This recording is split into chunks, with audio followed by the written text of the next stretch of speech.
Irmãos amigos, estamos aqui de volta. Como sempre, começamos invocando a Santíssima Virgem Maria e o Santo Padre Pio de Pietrelcina, para que roguem a Deus que nenhuma injustiça se cometa nesse programa.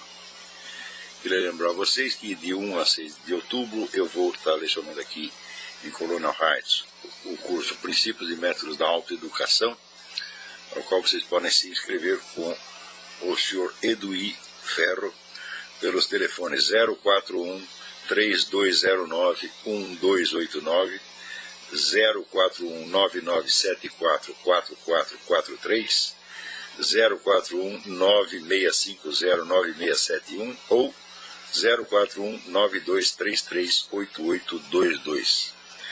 Aqui também eu recebo um aviso que está começando a terceira campanha nacional de consagrações da Santíssima Virgem pelo método de São Luís de Montfort. Nesse ano a campanha ganha mais importância ainda, pois estão comemorando os 300 anos do Tratado da Verdadeira Devoção à Santíssima Virgem, o livro São Luís de Montfort, que criou este método. Então, vocês podem se informar mais pelo site http://consagrate, tudo junto, sem hífen, consagrate.com, ou então no site do Padre Paulo Ricardo, padrepauloricardo.org.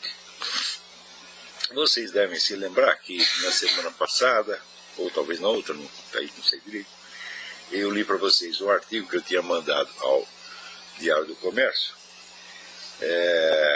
que terminava dizendo assim, que a Guerra Fria foi em grande parte um fingimento, uma armação, porque ali nenhum dos dois lados estava a fim de destruir o adversário. Quer dizer, o comunismo tinha por finalidade destruir aqui a democracia capitalista, mas o contrário, a recíproca não era verdadeira.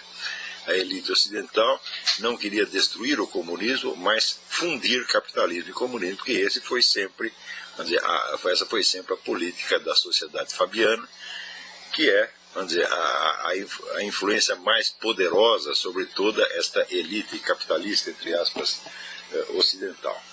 Mas que, tendo sido assim, a situação já não era mais a mesma. Então eu terminava dizendo o seguinte: a Guerra Fria foi em grande parte puro fingimento. A elite ocidental concorria com o comunismo sem nada fazer para destruí-lo.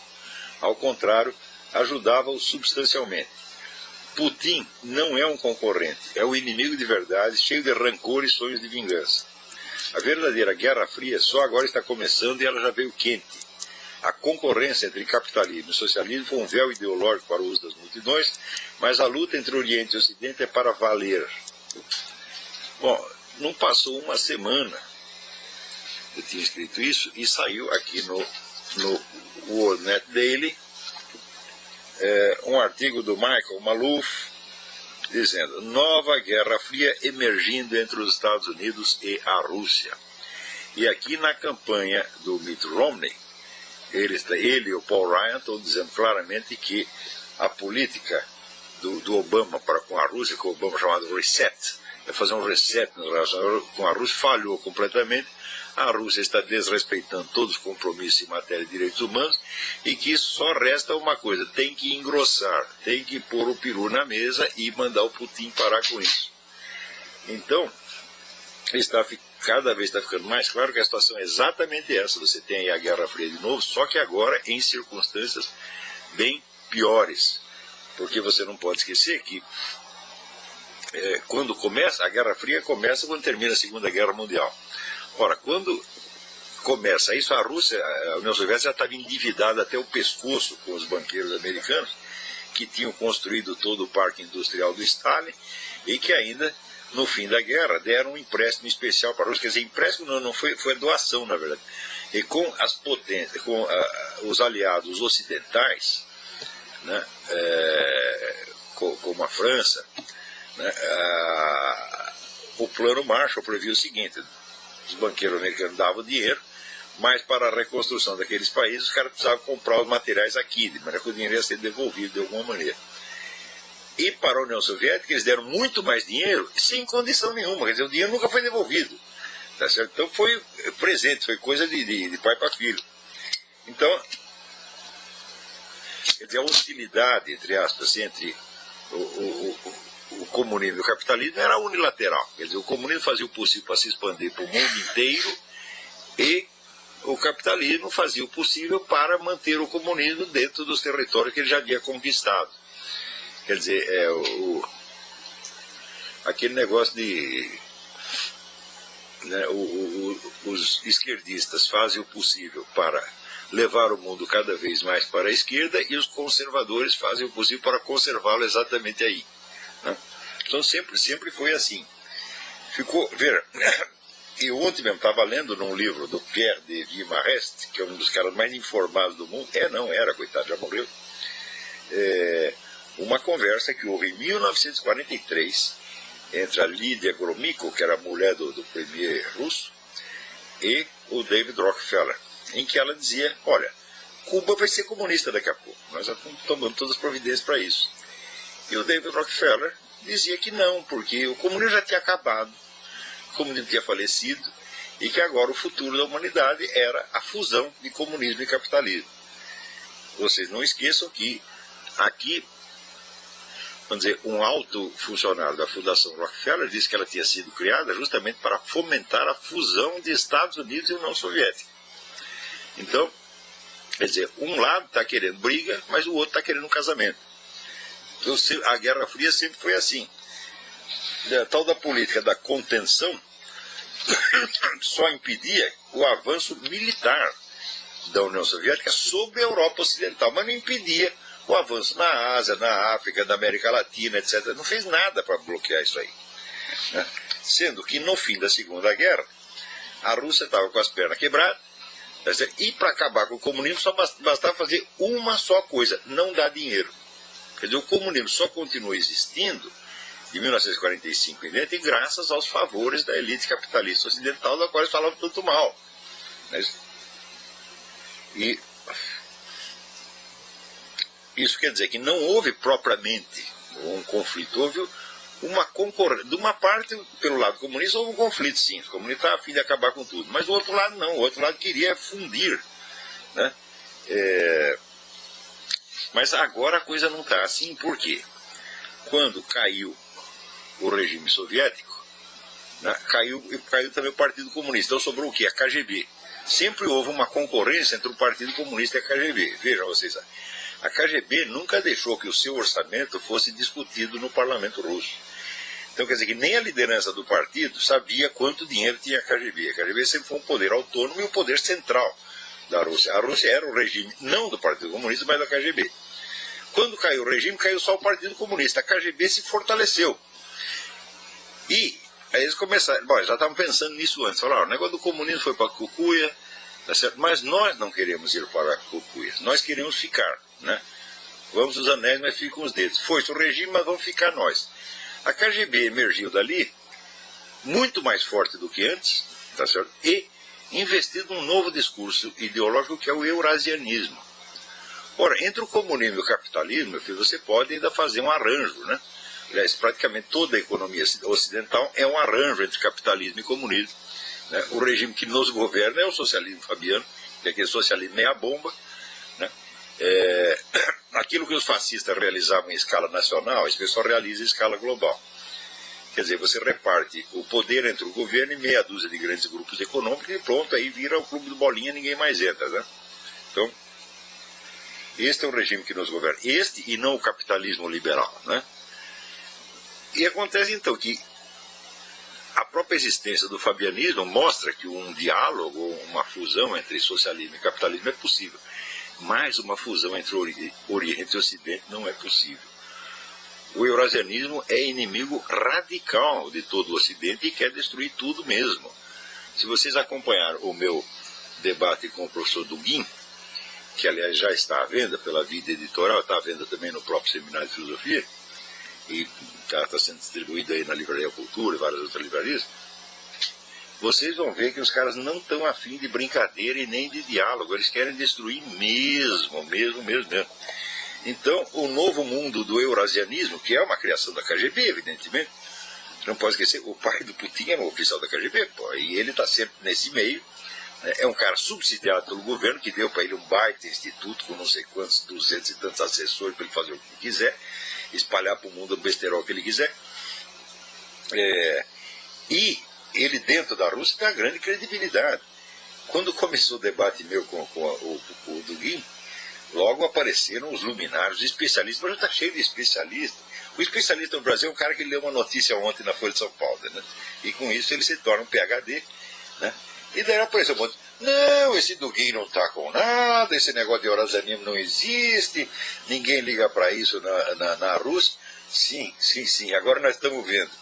Puta que pariu. Né? Agora, parece que os ministros do STF vão mesmo botar o tal do João Paulo Cunha na cadeia. Né? João Paulo Cunha é um cara, assim, de segundo escalão, de alguma importância dentro do partido. E, de fato, a única vantagem de prender esses desgraçados é que eles talvez pensem assim, eu não quero me ferrar sozinho, então se eu vou levar os outros junto, e eles comecem a contar a história toda. Porque se está uma coisa que está bem provada, naquele livro do Ivo Patarra, O Chefe, está claríssimo, é que o chefe e mentor do Mensalão era o senhor Lula, o qual chega aqui nos Estados Unidos para dizer que o Mensalão não existe. O Mensalão não existe, o Foro de São Paulo não existe, né? A elite globalista não existe, o Eurasianismo não existe nada. Então eu quero perguntar, então o que está doendo no meu cu, porra? Hã? Quer dizer, não tem piroca, nem uma piroca imaginária, mas está doendo no cu de todo mundo, porra. Hã? É sempre assim, esse negócio de não existe. E de que isso é teoria da conspiração, isso é conversa mole para boi dormir, isso é conversa de vigarista. Ou vigarista, ou o sujeito que é tão burro e tão desinformado que realmente acredita no que está falando. Né? O tal do Luiz Felipe de Alencastro, que fazia a coluna na Veja, especialista em política internacional, que assegurava que o Foro de São Paulo não existia, quando se revelou que existia, ninguém foi perguntar ao Alencastro, aqui o senhor doutor, o senhor não jurou que não existia? O Kenneth Maxwell também. Quer dizer, o cara é totalmente desmentido pelos fatos. Prova-se que ele opinou sem nenhum conhecimento de causa, o que para o historiador de profissão é absolutamente imperdoável, porque história, meu filho, história é documento de fonte primária. Eu publiquei os documentos de fonte primária, o filho da puta não leu e fica cagando regra. E depois, quando ele é desmoralizado, o que o pessoal faz? Põe panos quentes para disfarçar. Então, é por isso que o Brasil virou o reino do charlatanismo. Agora, como é que o Brasil chegou a esse ponto? As causas são várias. Né? Entre outras, é o seguinte, o Brasil é um país que não tem uma tradição cultural, não tem história, não tem memória. Tá certo? Aqui os americanos se queixam de que eles próprios não têm memória, mas é mentira. Você entra em qualquer livraria aqui, assim, você vai nos livros de não ficção, metade daqueles livros são sobre história, e metade dos livros de história são sobre história americana. Então é o que mais se lê nos Estados Unidos. É um negócio impressionante, até maníaco. Os dois países que mais gostam de história é Estados Unidos e Portugal. Né? Chega em Portugal, né, só se fala de Vasco da Gama, os navegantes, etc. Aqui só se fala dos Founding Fathers, de Thomas Jefferson, da Guerra Civil, não sei o que. Mas no Brasil não se fala de porra nenhuma. No Brasil se fala que é José Bonifácio de Andrade Silva, ninguém sabe quem é. Por exemplo, aqui você tem os escritos de Thomas Jefferson, você tem milhares de edições que são lidas até nas escolas. Né?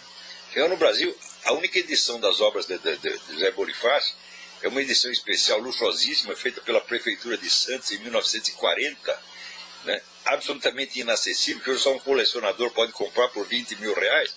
Então, nunca ninguém leu uma palavra dita pelo fundador do país, caralho!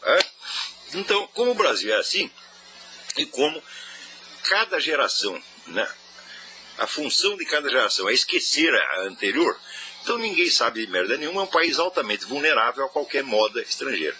Então isso quer dizer que as modas que o pessoal lança aqui na França, tá certo? No Brasil pega mais profundamente do que em qualquer outro lugar. Né? Então, por exemplo, esse negócio gaysista e tal, bom, aqui o gaysismo ocupa um certo lugar no espaço, mas no Brasil ocupa todo, virou um negócio político oficial. Você veja, aqui o próprio Obama só começou a falar alguma coisinha a favor de casamento gay muito timidamente e no fim do mandato. No começo ele dizia que era contra, porque senão não seria eleito. Agora, aí não, é Dona Dilma, é Marta Suplicy, todo mundo fazendo alarde, de modo que o casamento gay se tornou um mandamento moral, e ser contra é feio. Então é a mídia inteira, o establishment inteiro, Então essas coisas no Brasil pegam, que são uma coisa de louco. Então, uma das causas da situação presente do Brasil é que esse pessoal da nova ordem mundial, eles têm um projeto de civilização, que é para derrubar todos os valores, símbolos, regras consagradas, não só na civilização ocidental, mas em todas as civilizações do mundo, né? Como, por exemplo, vamos dizer, a própria noção de casamento, a própria noção de família, que com pequenas variações é a mesma em todo lugar. Você tem modelos mais limitados e mais amplos de família, mas basicamente a mesma coisa. A família é baseada num pai e numa mãe, pô. Então, eles querem liquidar com essa noção, querem liquidar com toda a hierarquia dos critérios de julgamento, de modo, por exemplo, que dentro de um criminoso você fique em dúvida se o culpado é ele ou a vítima, né? E as relações, por exemplo, entre professor e aluno têm que ser totalmente alteradas, a autoridade é o aluno e não o professor, e assim por diante, tá certo? Então, vamos dizer, é um experimento de inversão radical de todos os valores, que nenhum país do mundo foi louco o suficiente para adotar, mas que o Brasil está adotando, porque o Brasil não tem resistência. Você não tem uma elite culta capaz de entender o que está se passando e quais são as consequências. Mas, então, se você pegar, por exemplo, essa liderança gaysista e perguntar para ela quais você acha que serão as consequências sociais de você não poder dizer uma palavra contra o homossexualismo, mas poder dizer o que quer que seja contra tudo mais, inclusive a Igreja Católica, né, os 10 mandamentos, o judaísmo, você pode falar o que você quiser, agora o homossexualismo não. Quer dizer, quais são as consequências de você transformar uma certa conduta sexual humana, que não é apenas uma questão de gosto, num mandamento intocável? Significa que o homossexualismo é a regra principal da conduta, ele é a norma. Ele é o primeiro mandamento. Ele é intocável. Quais seriam as consequências sociais de você criar uma sociedade baseada nisso? Eles não querem nem saber. Né? Então, isso é uma causa. Mas tem uma causa em especial, que é o seguinte. No Brasil, há muitas décadas, foi adotado nas escolas primárias um método socioconstrutivista de educação. Para o método socioconstrutivista, só existem 2 elementos em jogo. Um é o aluno, e o outro é o mundo, que é o objeto. Então você tem o sujeito e o objeto. Então, tudo que é preciso fazer é deixar o aluno, o sujeito, diante do objeto, para que ele espontaneamente vá aprendendo e criando as estruturas. Por abstração, ele vai aos poucos compreendendo, fazendo as generalizações, né? E no fim chega lá a obter toda uma concepção organizada do mundo a partir da mero experimento espontâneo. Bom, acontece o seguinte, meu filho, eu vou explicar uma coisinha para você, e depois no curso que eu vou dar aqui eu vou explicar com mais detalhe. Como é que você faz para ensinar uma criança a gramática, a língua? Você vê, se for por tentativa e erro, quer dizer, você não dá regra nenhuma, e o nego vai pela combinação de palavras que ele mesmo vai fazendo, ele vai ouvindo, ele vai aos poucos obtendo por abstração as regras gerais. Para que isso fosse possível, o coitado do aluninho precisaria ter a capacidade abstrativa de um Aristóteles, o gênio lógico-matemático de um Leibniz, e a tenacidade científica do Charles Darwin, tudo combinado. Ou seja, é impossível fazer isso. Bom, então tentemos o método contrário. Damos primeiro as regras e ele vai se esforçar para aplicá-las. Impossível. Por quê? Para compreender as regras, para compreender até o sentido dos termos gramaticais, ele já precisaria ter um domínio da língua que supõe exatamente o domínio da gramática. Então, não dá para ir pelo método indutivo, nem pelo dedutivo. Então, fudeu, a educação é impossível. Então, é para isso que existe a figura do mediador, do professor, sem o qual o aprendizado é impossível, impossível. Esse mediador faz o quê? Se houvesse uma ciência da educação, se a educação fosse uma ciência, então ela obedeceria, vamos dizer, a regras estritas e bastaria aplicá-las, tá certo? Assim como, sei lá, para você fazer um remédio, você vem na prescrição certinha, você vai fazer o remédio de acordo com aquelas regras, ele vai funcionar daquele jeito. Mas a educação não é uma ciência, a educação é uma arte, é uma técnica. Então, na arte, a ciência, o que a ciência faz? A ciência pega vários fenômenos aparentemente heterogêneos e os reduz à unidade de um princípio. Preste bem atenção. A técnica ou arte faz exatamente o contrário. Quando você cria um objeto técnico, como por exemplo um computador, né, ou um papel impresso, o que você faz? Você está juntando elementos que não são regidos por nenhum princípio comum. Você imagina aqui, por exemplo, um simples papel impresso, tá? É um produto técnico. Quais são os elementos que compõem isso aqui? Né? No mínimo 3. Você tem a língua no qual o negócio está escrito, você tem a tinta no qual foi impresso e você tem o papel. É possível existir algum princípio comum que explica ao mesmo tempo as regras da gramática, a fabricação da tinta, né? A química da tinta e a fabricação do papel? Não. Então são coisas heterogêneas, teoricamente irredutíveis. Irredutíveis a uma teoria comum. Não pode haver uma teoria comum dessas 3 coisas. Estão acompanhando? Para você fazer um computador, você precisa do quê? Você precisa, no mínimo, você precisa do código binário, não é isso? E do plástico que vai compor aqui o corpo do computador, né? E da medida das teclas que são ajustadas pelo tamanho do dedo humano. A tecla não é deste tamanho e nem desse tamanho. Ela é da medida do dedo humano para poder ser teclada. Então, pergunto eu, existe algum princípio científico comum que explica ao mesmo tempo o código binário, a anatomia do dedo humano e a química do plástico? Não, são coisas absolutamente heterogêneas. O que a técnica faz? A técnica junta tudo isso, não numa unidade teórica, mas numa unidade material. Então isso quer dizer que a racionalidade da técnica é o contrário da racionalidade da ciência. Tá certo? Espero que tenha entendido, não dá tempo de explicar muito. Tá certo? Então, a arte ou técnica é justamente a habilidade de você sintetizar num produto material, ou numa técnica material, elementos que são teoricamente heterogêneos e irredutíveis a uma racionalidade comum. A educação é precisamente isso.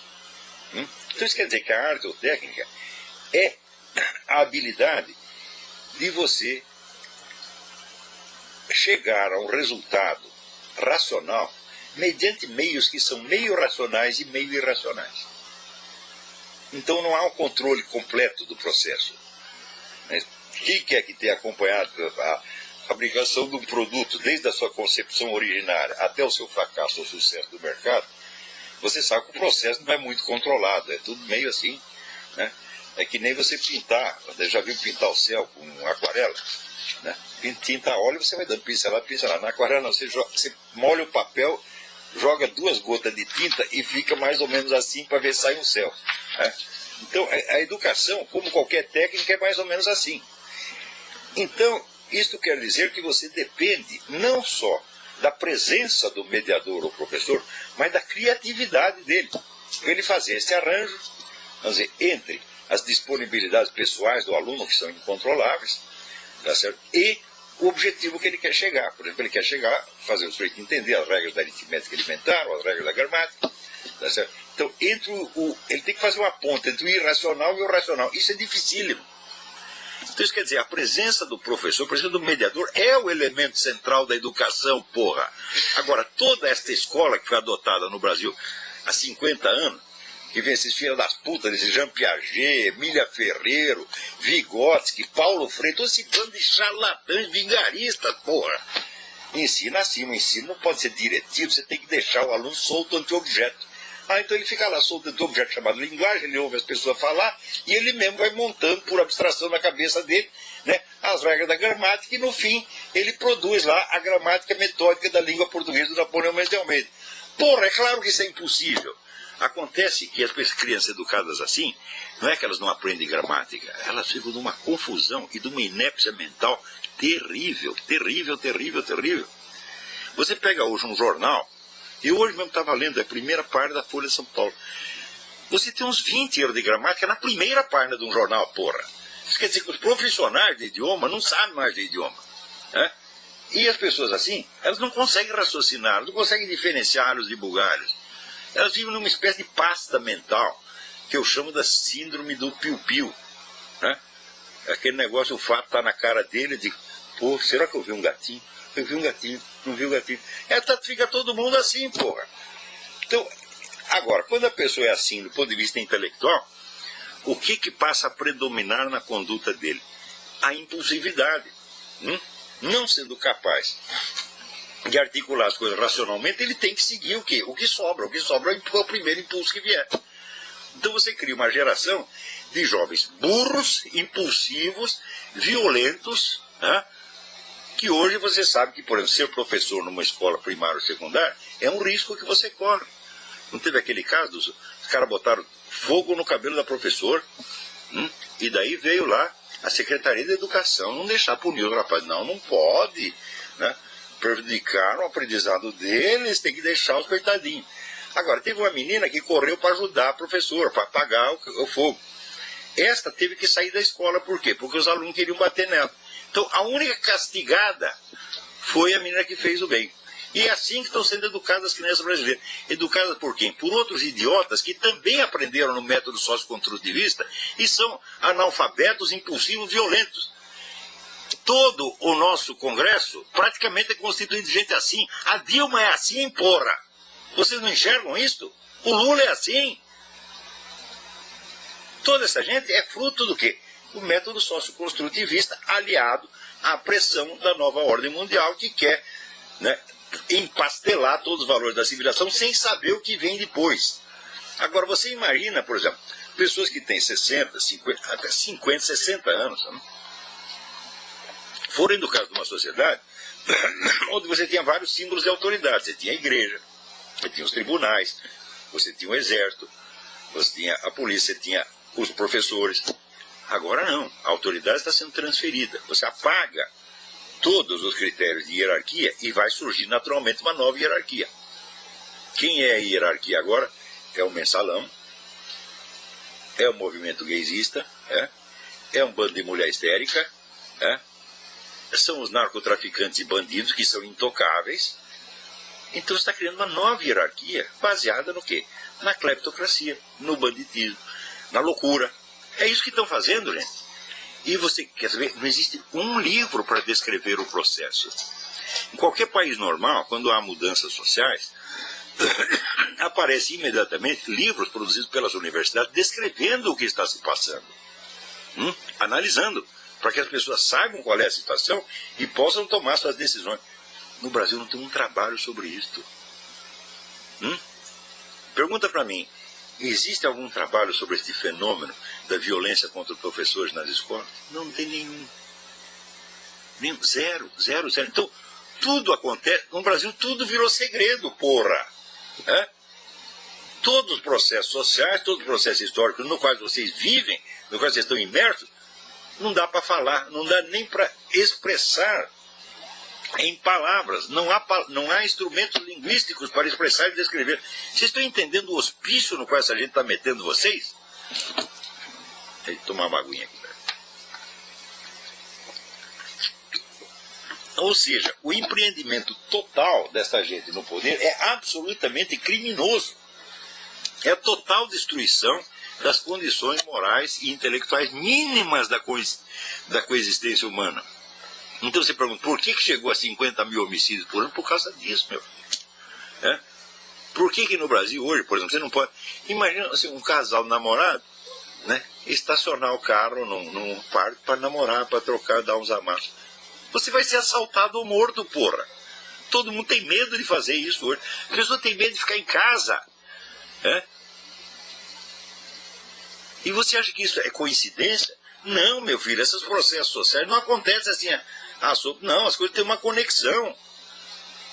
Então, você pode relacionar isso a esses dois fatores. A destruição dos princípios civilizatórios, destruição premeditada, que o pessoal da nova ordem mundial manda fazer, e o brasileiro, mais do que depressa, o brasileiro é um puxa-saco por natureza. Você, quando não tem critérios próprios, você não tem tradição, você não tem valores, você não tem crença estabelecida, você se torna o quê? Um puxa-saco. Porque, como não existe autoridade abstrata na sua mente, a autoridade das leis, a autoridade dos 10 mandamentos, a autoridade de Deus, só existe a autoridade pessoal presente. Então, o cara que chega e fala grosso, você se senhor, mais que depressa.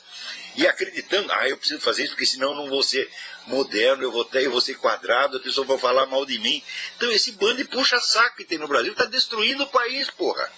A coisa é muito séria, é muito grave. Então, Você chega até, por exemplo, nas Forças Armadas, digo, a oficialidade das Forças Armadas está percebendo isso? Fala, claro que não. Eles percebem um pedacinho aqui, um pedacinho ali, mas estão mais preocupados, sabe, com o aumento do seu salário e com a sua aposentadoria. Porque quando a situação da sociedade é confusa, nebulosa demais, o que acontece? Cada um reflui para o círculo da sua experiência pessoal imediata e só enxerga aquilo. E acha que é possível, a pessoa até diz, vamos desistir de tudo, nós temos que cuidar de nós mesmos. Isso você não percebeu que é impossível, idiota? Quer dizer que se você não sabe não é capaz nem mesmo de apreender o sentido do que está acontecendo na sociedade, como é que você vai dirigir sua vida dentro dela? Quer dizer, agora nós vamos cuidar dos nossos problemas pessoais só da nossa vida pessoal, do nosso interesse pessoal. Então é o seguinte, você vai tapar os olhos, você não quer saber onde você está, e você acha que agindo às cegas no meio dessa confusão, você vai chegar a alguma coisa. Então daí você vai ter uma coleção de fracassos cada vez pior, e quanto mais as pessoas fracassarem, mais elas vão se apegar àquele círculo restrito da experiência imediata e achar que estão sendo muito realistas por isto. Ou seja, é o hospício completo, gente. É nisso que vocês estão vivendo. E existem responsáveis. Responsáveis é Dirceu, responsável Paulo Freire, responsáveis são esses educadores nacionais metidos pra caramba, tá entendendo? Que vinham com aquelas teorias, que eu vi a origem de tudo isso, gente. Eu trabalhei nas revistas de educação da Editora Abril, Fundação Vitor Tive, que era o canal por onde esses luminares da educação, pregavam o socioconstrutivismo, e essa porcaria toda, e acabaram implantando isso no Brasil e destruindo milhões de inteligências. Eu vi isso começar, gente, eu já sabia no que ia dar. Naquela época eu já li aquilo e falava, esses caras são absolutamente loucos. Então Jean Piaget era idolatrado. Eu digo, olha, ali no meu livro Jardim da Aflição, eu escrevi 3 páginas sobre o Jean Piaget e falei, o Jean Piaget é incompetente. O Jean Piaget não enxerga um palmo dentro do nariz. E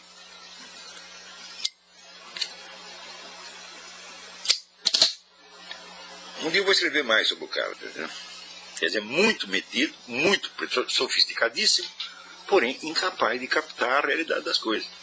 Então, pelos frutos conhecereis, está aí. 40, 50 anos de educação piagetiana, Paulo Freireana, Vygotskiana, Emília Ferreiriana, tá dando essa merda que deu. Tem alguém na linha? Alô, quem é? Alô? Professor Olavo? Sim. É Marcos, de Belém. Está me ouvindo? Tudo bem? Tudo bom, professor. Eu gostaria de lhe perguntar a respeito de um autor italiano, historiador e politólogo, chamado... Diga. O Giorgio Galli. Ele escreveu coisa muito interessante sobre o negócio de nova era, essa coisa toda.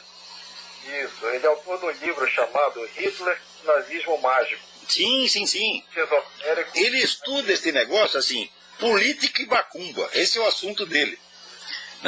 Eu não sei se ele pode seguir as conclusões dele, mas ele está muito bem documentado e é um campo novo que você não pode exigir assim resultados definitivos. Mas eu acho assim, o Jorge Galli é um pioneiro, é um cara digno de todo respeito, Ele escreve neste livro a respeito da verdadeira face do nazista, que tem origem na sociedade Thule, que era uma sociedade ocultista, de magia negra.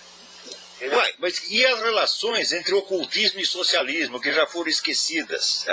Não, ele fala sobre isso também. Isso já no século XIX era ocultismo, socialismo e vegetarianismo, tudo junto. Isso, inclusive o Hitler era vegetariano, Claro. E ele fala sobre a transformação da sociedade magia negra Thule, sociedade Thule. O Hitler foi um dos primeiros captados, pelo médico dele, o Eckhart, E eles absorveram o marxismo e criaram uma versão do marxismo do nacional-socialismo, Mas o próprio Marx, quando jovem, era frequentador de uma seita satanista, todo mundo sabe. E isso deixou marcas profundas. E a empregada e amante dele, Helene Demuth, diz que ainda depois de velho, ele fazia uns rituais muito esquisitos. Acendia umas velas, botavam uma tira na cabeça, uns negócios que diz que não era. Judaísmo não era, muito menos cristianismo, era um outro treco.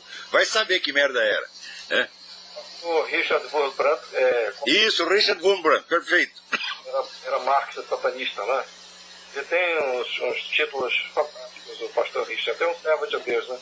Sim, sim, sim. E o Giorgio Galli também neste livro tem inclusive um artigo muito interessante, A Grande Alemanha, um sonho esotérico, no blog, no site 30 Giorni, né? Não sei como é. 30 Giorni, tá. 30giorni.it, né? A Grande Alemanha, um sonho esotérico. Eu vou olhar isso. Agora, você veja, as raízes esotéricas do nazismo já foram bastante estudadas.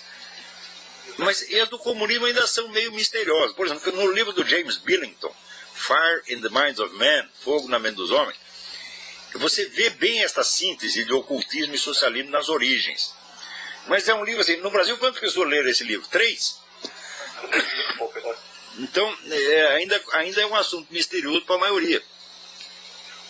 Ele fala nesse livro, o Giorgio Galli fala nesse vou te dizer um. O pessoal imagina, por exemplo, que o socialismo está ligado à pura ciência, à racionalidade, ciência experimental, essa porra toda. Né? Você veja, da onde surgiu a teoria da evolução? A teoria da evolução foi inventada pelo avô de Charles Darwin, Erasmus Darwin, como teoria esotérica. E o Darwin o que fez? Só veio o netinho e falou, não, deixa eu dar uma maquiada científica aqui, né, para não dar bandeira que é ocultismo. Foi isso. O Giorgio Galli, como eu estava dizendo, nesse livro, ele fala sobre uma ponte esotérica entre a sociedade Thule e a família real britânica, através da Golden Dawn do Aleister Crowley. Golden Dawn, exatamente. Puta merda. O Aleister Crowley, inclusive, era membro do Serviço Secreto Britânico. Sim, exatamente. Isso explica o período chamado Drôle de Guerra, no início Drôle de Guerra, houve hostilidades militares. Eles estavam vendo se entendiam ainda, né? E a família real inglesa, ela alimentava com o nazismo o plano de dividir o governo do mundo. Isso que ele fala, né, o Giorgio Galli. E os ingleses dominariam os mares e os alemães Por que você acha que essa putada, né, metacapitalista daqui, os Rockefeller, Kuhn-Loeb e Morgan, etc., tudo encheu de dinheiro os nazistas? Por que você acha? É o plano de dividir o mundo. Quer dizer, nós vamos botar esse louco no meio, vai dar uma desgraça total e no fim vai ficar nós de um lado e os russos do outro. Foi exatamente o que aconteceu. Era o plano do Stalin e era o plano da elite aqui americana. Anthony Sutton fala sobre isso. Anthony Sutton, essa é outra fonte indispensável, bem lembrado. Wall Street e a ascensão de Hitler, né? Ele, inclusive, uma outra ligação esotérica, uma outra ligação ocultista, era entre a sociedade Thule. Isso já é aquele jornalista, eu me esqueço o nome, muito bom, o que faz a entrevista com o Yuri Bezmenov, eu esqueço o nome dele. O Griffin, Edward Griffin. Isso, o Edward Griffin, ele comenta sobre esse elo das Coen Bonds, da sociedade de ossos, né?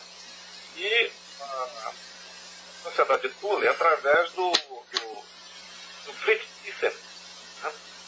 Do industrial siderúrgico alemão. Sim, o Thyssen, era o homem da indústria da química. Isso, na indústria siderúrgica. A siderúrgica química era os outros. Isso, aí ele faz um comentário interessante a respeito da influência do Prescott Bush junto ao sogro dele, o Everett, para fazer uma fusão econômica com o Thyssen e criar o UPC. Sim. Corporation, né? E é justamente sobre isso que o Sutton fala. Esse esquema de dinheiro que saía de Nova York, um trampolim na Holanda, no Príncipe Bernhard, que foi o fundador do Clube de Bilderberg, e de lá ia para Berlim. Na Holanda, o Fritz tinha o August Thyssen Bank, né, que era um banco que fazia movimento do dinheiro. Mas por que você não escreve tudo isso e faz um artigo para o Mídia Sem Máscara? Porque aqui no programa não vai dar tempo nem de eu explicar, quanto mais de você. Escreva para o Mídia Sem Máscara. Esses dados todos são muito importantes, a sua colaboração é excelente, mas nós não vamos ter tempo de ouvir a história inteira, infelizmente. De qualquer modo, fica esta mensagem, prestem atenção nesse nome, Giorgio Galli, G-A-L-L-I. Ele tem escrito coisas muito importantes a respeito desse tema. Aos poucos, todo este submundo desses contatos espúrios, tá certo, entre capitalistas, nazistas, comunistas, tudo isso está ficando claro aos poucos. Infelizmente, fica claro 50 anos depois que aconteceu. E para falar sobre tudo, a gente não precisa nem matar um frango, tem que ser um galinheiro inteiro, né? Pois é. Eu vou entrar em contato com o senhor pelo olavo@olavoscarvalho.org, né? Escreva essas coisas, né? Inclusive dê um resuminho das coisas do Galli, que ninguém sabe disso no Brasil. Eu mesmo acho que eu nunca citei o Giorgio Galli, mas é um autor importante. Ele fala sobre coisas muito importantes, né? E quem também acrescenta muita coisa nesse sentido é a Berit Kiosk. Sim, Berit Kiosk, que escreve sobre a educação das crianças, né?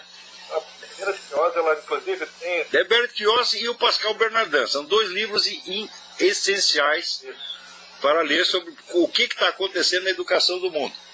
Eu quero deixar um link aí para terminar, professor. Diga. De um artigo traduzido para português da Berit Kiosk. Enganados pelo processo dialético do consenso. Enganados pelo processo dialético do consenso. Procura, ó, Berit Kiosk, tudo que ela escreve é importante. O endereço é espada.fti. Hã? F? FTI? BR. Dialética.asp. Eu vou procurar isso aí, sugiro que procurem também. Super obrigado. Um abração, tudo de bom. Dentro ainda disso aqui, vejam o que acaba de acontecer. Saiu no Huffington Post, que é um dos sites noticiosos de grande sucesso, um dos mais esquerdistas que tem aqui, um artigo de um líder gaysista chamado Johan Hari, colunista do London Independent, onde ele diz: a estranha história dos fascistas gays. E ele diz o seguinte: a dura verdade é que os gays estiveram no cerne de todo o movimento fascista maior, incluindo o Terceiro Reich. Com exceção do Jean-Marie Le Pen, todos os mais importantes fascistas na Europa nos últimos 30 anos foram gays. Saiu no Huffington Post. Agora, quando saiu o livro Pink Swastika, Swastika Rosa, escrito por dois caras, um é um pastor protestante, outro é um rabino, pesquisaram e descobriram a origem gaysista do movimento nazi. E publicaram um livro altamente documentado, só usaram fontes gaysistas, isso é importante. Bom, quase mataram os dois. O pessoal chamava o rabino de nazista, porra. E o Scott Lively está sendo processado por crime contra a humanidade. Qual é o crime contra a humanidade? Escrever isto. Agora veio o próprio líder gay, Johan Hari, e disse: é verdade, todos esses fascistas eram gays, tirando o Le Pen, o resto era tudo gay. Agora, a ligação entre gaysismo e fascismo é a coisa mais óbvia do mundo, porque eu já tenho explicado 1000 vezes que toda essa política gaysista não tem nada a ver com sexo. O sexo é assim, é a isca para atrair idiotas, entendeu? Para juntar um monte de militante e dar força para eles. O processo todo consiste no seguinte, em demolir todos os critérios de julgamento moral, de modo que a autoridade do movimento, a autoridade da elite gaysista, reine soberana e decida todas as questões. Eles estão fazendo isto. Então, vamos dizer, o elemento sexual da coisa é assim, é uma promessa, tá certo, de prazeres sexuais, e o pessoal vai tudo atrás. Mas vai acontecer exatamente como aconteceu nos Estados Unidos com o sex lib dos anos 50 e 60. Agora vai liberar, vai acabar, né, o moralismo, nós tudo vamos comer todo mundo, as mulheres tudo vão dar, nós vamos tudo comer. Passados 50 anos, onde é que chegou a coisa? Os Estados Unidos têm uma população carcerária que é mais de 10% da população total. Metade disso está lá, sabe por quê? Queixa de mulher. Então, porque é o seguinte, a mulher chega na delegacia e diz: olha, meu marido ameaçou me bater. Ou eu acho que ele está a fim de fazer sexo com a nossa filhinha. O cara é chamado da delegacia, o delegado diz: olha, o senhor tem que sair da sua casa, não pode se aproximar dela num raio de 2 quilômetros, o senhor tem que pagar uma pensão de alimentos que é 80% dos seus ganhos, tá certo? E se telefonar fora do horário, o senhor será preso. Né? Então, resultado, o pessoal aqui morre de medo de se aproximar de mulher. Né? Aqui tem um negócio, é só balada, como é que chama balada aqui? Club. Né? Você chega lá, tem um bando de homem encostado na parede, né, e vê as mulheres esfregam a bunda, né, diz assim, os caras ficam com a piroca desse tamanho, todo o sangue da cabeça vai pra piroca. Só que é o seguinte, se ele fizer uma proposta sexual para ela chama a polícia, ele vai preso. Né? Então só pode ficar excitado, não pode fazer nada. E assim aqui tá assim, os homens aqui morrem de medo de mulher. Né? Daí eles vão por quê? Vão pro lado gay, evidentemente foi o que sobrou. Sai com os amigos, falam, não consegui mulher nenhuma, vamos ter que se virar nós mesmos. Foi isso que deu o sex livre.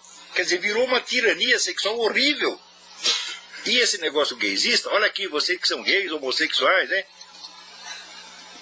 né? Público ou enrostido, vocês vão se fuder com essa brincadeira. Você pensa que você vai ter muita vantagem? Não vai não. Vai acontecer a mesma coisa com o sexo livre. Vai ser tudo regulamentado. Porque vai vir casamento gay. Ah, meu filho, vem casamento gay, vem um direito de família gay. Você tá... Agora imagina o número de cara que vai ser processado por adultério. Hoje em dia vocês vão tudo na sauna gay, né? Eu tinha um aluno que se chamava aquele navio negreiro. Disse, nós vamos lá, apaga a luz, todo mundo come todo mundo. O navio negreiro vai acabar, meu filho. Agora vai ser a monogamia, o Estado em cima. Vocês precisam vão ganhar alguma coisa com isso? Mas não adianta avisar. Não adianta avisar. Alô, tem alguém na linha aí? Professor? Diga. Tudo bem? Tudo bom, doutor? Aqui tudo em ordem, graças a Deus. Tudo bem. Agora no Brasil, a condenação do meu marido, João Paulo Cunha. Eu espero que ele não queira, né, se ferrar sozinho e ponha a boca no mundo. Eu acho que botar João Paulo Cunha na cadeia só serve para isso.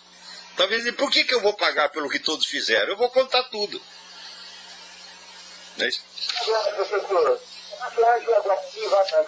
Peraí, não ouvi. A tua voz está saindo muito entrecortada, não estou ouvindo. Será que a âncora do Adalim vai dançar agora? Ora, eu não sei, mas quem tinha que dançar era o Lula, né? Agora espero que esse pessoal que vai preso, né, pense assim, por que eu vou me ferrar enquanto o Lula está lá, glorioso, cheio de dinheiro, né? Então vamos contar a história inteira, espero que façam isso. Agora, todas essas coisas, você vê, em 1993... Uma vergonha, não é não? Pô, claro que é.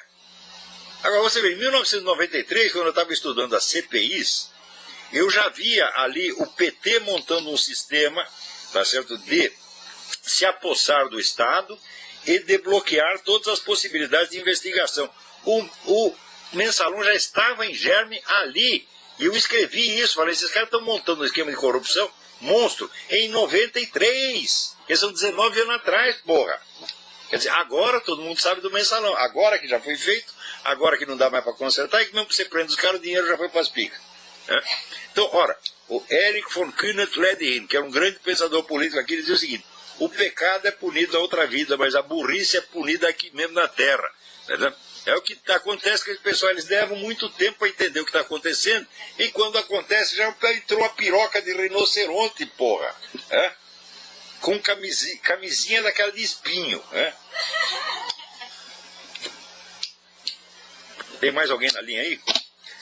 Agora, eu quero, antes de atender qualquer pessoa, eu quero contar um negócio aqui. Essa semana, quando havia a ameaça de ter um furacão na cidade de Tampa, né, onde estava tendo a Convenção Nacional Republicana, um monte de gente, inclusive Ellen Barkin, a atriz, Samuel Jackson, né, pastor, dizendo, tomara que o furacão mate todos.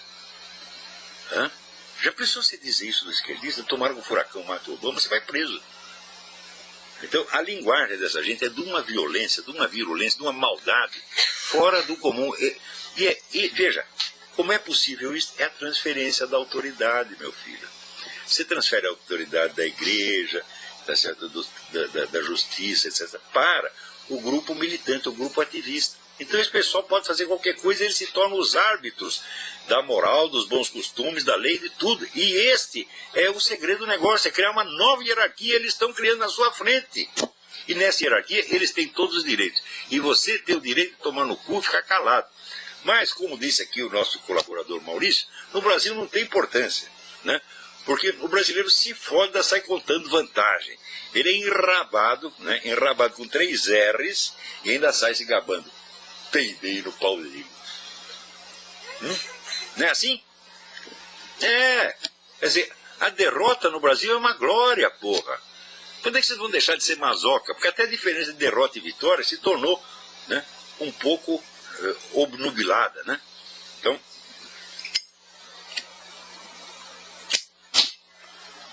tá difícil, viu? Quem tá na linha aí? Vamos lá. Alô? Alô? Olá? Sim. É o Márcio aqui de Ribeirão Preto, tudo bem? Márcio de Ribeirão Preto, tudo bem? Tudo bem. Olha, eu tenho uma pergunta para o senhor, eu queria saber a sua opinião. Se a gente fosse fundar hoje no Brasil uma faculdade de filosofia, quais filósofos deveriam ser excluídos urgentemente, quais deveriam continuar, quais deveriam entrar obrigatoriamente, sua opinião, lá? Bom, eu não estudei, seria difícil responder isso aí, quer dizer, como fazer um programa, a gente não deve excluir nenhum, mesmo os piores devem estar lá. O que não pode fazer é o que eles estão fazendo agora, que é justamente excluir quem não lhes interessa e deixar só os piores. O pessoal passa lá 10 anos estudando Michel Foucault, Jacques Derrida, né? E não lê uma linha de Aristóteles, porra. Isso é que não pode continuar. Quer dizer, não se trata de excluir ninguém, mas de incluir, de colocar a verdadeira hierarquia de importância, né? Então,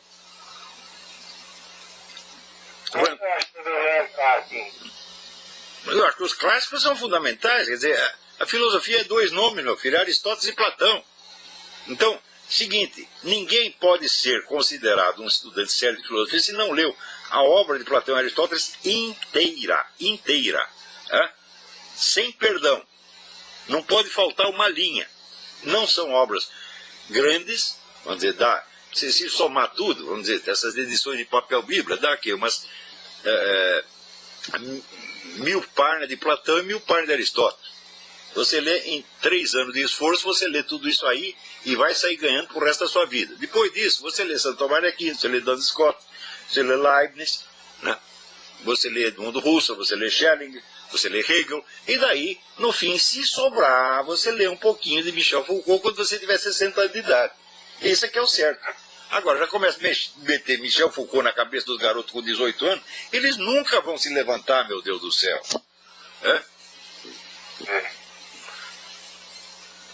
Então, é isso aí. Agora,